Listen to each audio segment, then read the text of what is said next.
Bueno, yo, si me disculpáis... Sí, pero no lo voy a hacer aquí, lo voy a hacer fuera. En el baño. Hola, guapo. El baño está allí, hombre, ve al baño. Sí, pero ¿sabes qué es lo que pasa? Que me voy al del servicio, que no va a ser que me confunda.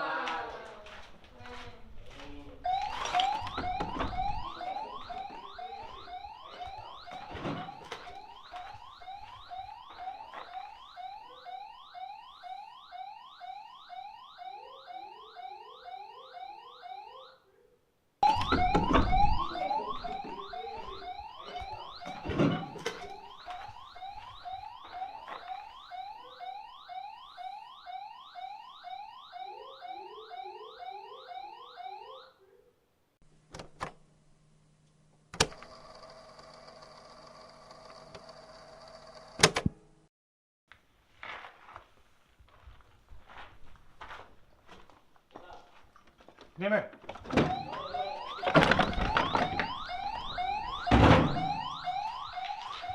Oye, voy a hacer una pregunta. Sé que es una gilipollez, pero...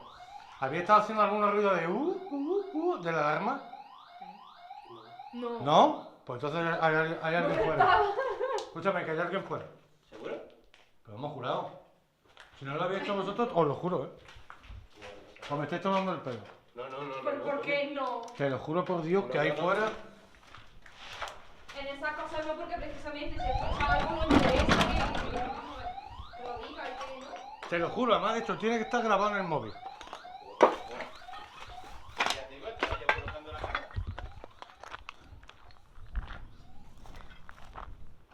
Te lo juro por Dios que entonces hay alguien aquí fuera.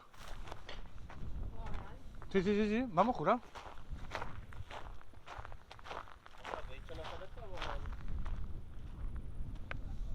Escúchame, que te lo prometo que he escuchado una persona haciendo el ruido, que por eso os he preguntado.